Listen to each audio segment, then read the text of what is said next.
Here's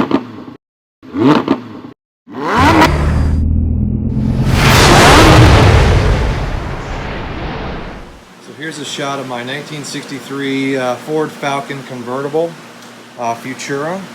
I'm going to be working on the radiator today, changing it out from a 2-core original to a 4-core aluminum. So here's the aluminum radiator that I'll be installing today. It's from Champion Cooling Systems. And guys, I've got to give a shout out to Champion. They are a top-notch company. I ordered this radiator online, I believe it was through eBay, and it was kind of one of those late at night deals. I couldn't sleep in the middle of the night, woke up and just started kind of shopping or looking around, that kind of deal, and ran across this radiator that I'd actually had in my kind of watch list for a really long time, and I just never pulled the trigger on it. And I knew I needed to do something with this the 63 Falcon here as far as the new radiator system. So went ahead and ordered it, and I actually, again, middle of the night, didn't know that the two necks, you can see the little blue things right there, the two necks, I had ordered a radiator that had the two inlet and outlet necks on the same side, and then of course when I got it in a couple of days later, it was really quick shipping, brought it out here to the shop, looked at it, and was like, oh shoot. And realized that I had ordered the wrong radiator. It was the right size, it just the neck, the one on this side was actually on the wrong side. It was over here where that pet cap valve is now. So I had to order a new radiator, and so I contacted them via eBay messaging, and guys, within a couple of hours, they had responded back, said no problem. They sent me a return postage item in the mail.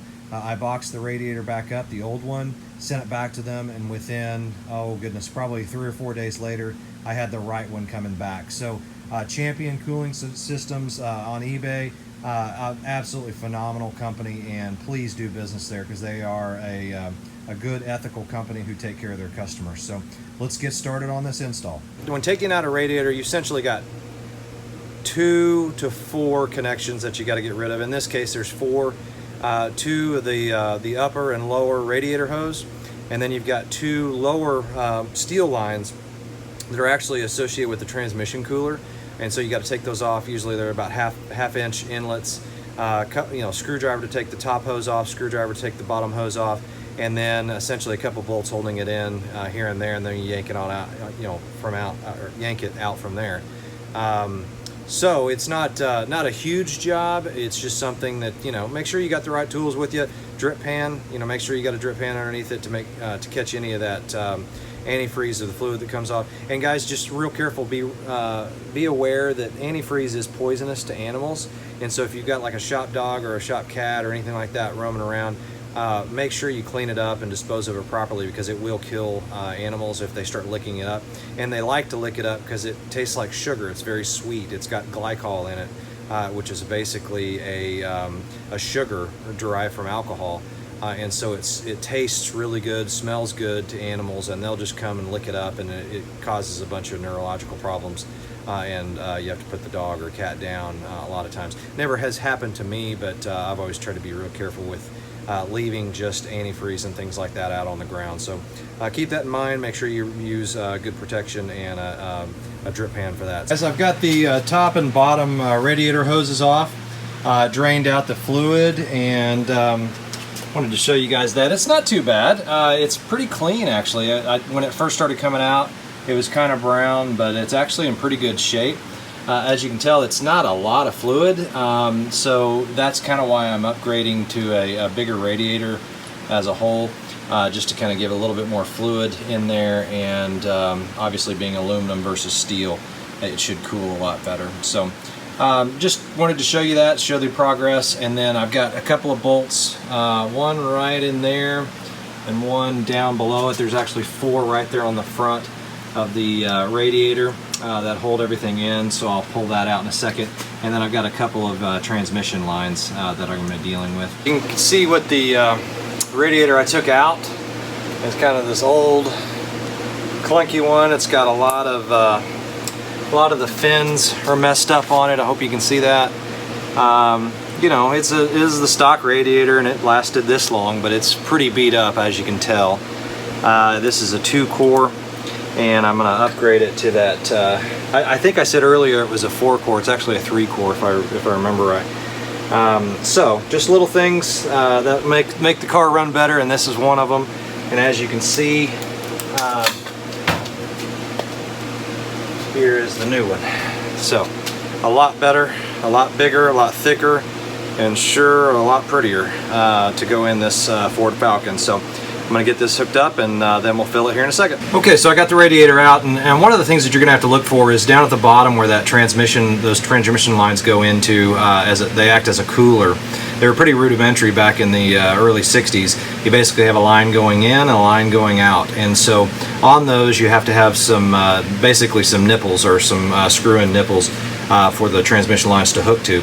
As you can tell, I took the ones out of the old, and I'm gonna have to put them in the new because they did not come supplied with those from the supplier, but that's okay, no big deal. So here's the actual fitting itself. As you can tell, it's threaded on both ends. It's got I think it's a 1/2 inch or maybe a 7/16 nut on it, and then it drives in one side. This side goes into the radiator, and then this side is the side that goes out for the transmission lines to attach to. So you know, works out pretty good. I just took those out, I cleaned it up, and you know, instead of having to go buy a brand new part, I can just salvage the one off the old. One of the things I'm going to recommend, guys, is always use some thread tape on this. Any kind of fitting like this, plumbing fitting, go ahead and, it wouldn't hurt to put some thread tape on. This is probably a pretty close tolerance, so I don't think it's going to be that big of a deal, but I'm just going to put it on just to be safe, and it won't hurt nothing. So here's what I was talking about, guys. I've got a little bit of thread tape on each end of this this nipple, and so I'll go ahead and install it now, and that way it'll just help ensure a little less leaks, or any leaks at all, in case you just don't get it snug down tight. It acts as, it's almost like a washer. It kind of builds its own system to become a washer. So I'll get that installed. I'm going to go ahead and show you. While I had the radiator out, I got to looking at just a few things on the front of the engine, like this pulley for the fan, and I thought, you know, might as well just take all that stuff off. It's kind of hard getting that new, bigger radiator in there anyway, so I had to remove the fan blade itself. So I figured I might as well just go ahead and get the engine cleaned up a little bit. And so I took off the front piece, took off this pulley. I'm going to paint it real quick. I'm going to paint the fan, and just you know, tidy it up a little bit. I've already got it off, so I might as well take some time to clean it up a little bit. So I got the radiator in, and lighting's not too good right here, but hopefully you can see all that.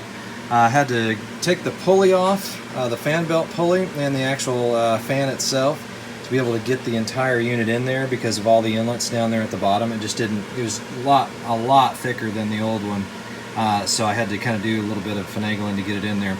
But you can see I've got the top hooked up, I've got the fan back on, I got the belt back on, got the pulley back on. I painted the fan and the pulley just to kind of make it a little nicer looking. And then I've got, you can see right there where that light is, I've got the bottom radiator, the hose, and the transmission lines yet to hook up. Had to run to the store and get a new flex pipe. You can see it right there. The old radiator hose, the bottom radiator hose, just didn't have a big enough inlet. That is an 1 3/4 inlet, and the hose was actually 1.5 inches. And so it was too tight. So I went ahead and got a flexible pipe, a Gates flexible pipe, and should work out great. So a little concerned about that right there. It's almost like it's like a burn-off pipe. Any of the oil or the emissions that gets burnt off actually exits the head through that little pipe, and it goes down there to the bottom. And so you'll see a little white smoke coming out of there as the engine is burning some oil. That gets pretty hot, and I'm a little concerned about when I make that bend right there that there's going to be an issue with that pipe hitting the radiator hose. So I'm going to have to watch that pretty carefully, because that whole pipe, you can see it as it comes out of the head right there. It does get pretty hot, so I'll try to figure that out. May have to actually build a shield or something if I can't get it to fit right. So, but I'll figure that out as we get into it. Got underneath the car here, it's a little bit easier just to come underneath it. I've got the lift, so I might as well use it. You can see the 2 transmission lines I'm getting ready to hook up. and then that bottom radiator hose that I'll hook up. So, and then I'll just clean everything up. It's got a little bit of wetness underneath here, so I'm gonna have to figure out where that's coming from as far as oil leaks. I haven't had this car up on the rack very much at all.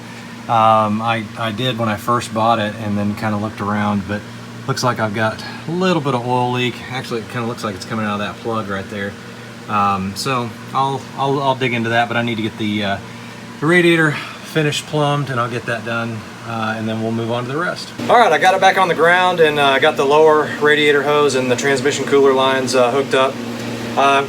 That one hose is still hitting that exhaust, you know, that oil burn-off pipe. It's a pretty thick hose, so I'm just going to kind of keep an eye on it, make sure that it doesn't start melting. I don't think it will.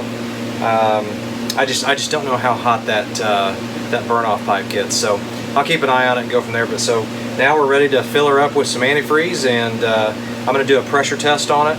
I've got a Mac pressure tester here that I test vacuum out and so forth with, but this is for a radiator, specifically for a radiator, so it comes in handy to see if I've got any leaks before I start it up while it's still on the lift, and I can tighten up anything that needs to be tightened just in case. So we'll get that done, and we'll fill it up with antifreeze in a second. I went ahead and did a pressure test. I took it up to 10 pounds. That's not a ton of pressure, but just to give you an idea kind of how this whole tool works. It's really for testing caps and stuff to make sure that you got the right size cap on your system, but it also does a pretty good job of just general pressure testing for the entire system. And so I've got it. I took it up to 10 pounds of pressure. I hope you can see that. Let me focus in there. And once I did, it's staying very consistent. I don't see it budging at all. So it looks like I don't have any leaks anywhere. I'm gonna go ahead and start the car up and let it kind of cycle the fluid through. I only put a gallon in, so I'm gonna go ahead and let it get into the rest of the block, and then I'm probably gonna have to add a little bit more. So guys, I got the project done, got everything back tied together and buttoned up. Turned out really well. Wasn't really that big of a deal as far as a project. Probably the hardest part was I just had to get a new radiator hose, like I told you about earlier. And then when I got the pulley and fan off, I had to take it off to be able to get it in there, because it's quite a bit wider than the old one. It's about an extra inch, maybe 2 inches deeper. So getting that back in there, because of those fittings down there at the bottom with the fan on, was almost impossible, and I couldn't come up through the bottom. So I had to take the entire pulley off and the fan off also. Went ahead and repainted those, as I mentioned earlier, but then getting it back on when the radiator was in there, you can see there's only about, probably about an inch of actual clearance between the radiator and the fans. So getting my kind of big fat hands in there was not the easiest part. That was actually the most time consuming, because I just had to take my time on that. So overall though, it turned out really well. And I'm excited about the way the engine's coming together. I do have a chrome valve cover that I'll be putting on. I'm thinking about putting some headers on, or at least an exhaust manifold, kind of a new exhaust manifold, and get rid of that cast iron. Try to dissipate a little bit of heat and give it a little bit more oomph. Other than that, I just, as you can tell, I just need to clean it up. I bought this at an auction a few years ago, and it was just kind of rough, and I really haven't spent a lot of time on the engine bay. I have on the exterior. I've sanded, or not, wet sanded that down a little bit and polished it up, and it turned out really well. Put a buffing wheel to it, and it's turned out pretty good. But overall, I need to just spend a lot of time just kind of detailing the engine and get it cleaned up. Not a crazy big task, changing this out, but it is definitely going to make a big difference in the overall drivability of this car. I think the radiator cost a couple $100, something like that, maybe $230. Actually, I think it actually was less than that. I think it was less than $200. I gotta give again a shout out to Champion Cooling Systems. They just did it's a fine product, and customer service is outstanding. So go out and take a look at them. I believe, again, I got it on eBay, and it'll definitely hook you up. Again, God bless, and thank you so much for your time and watching, and we'll catch you next time. Take care, guys.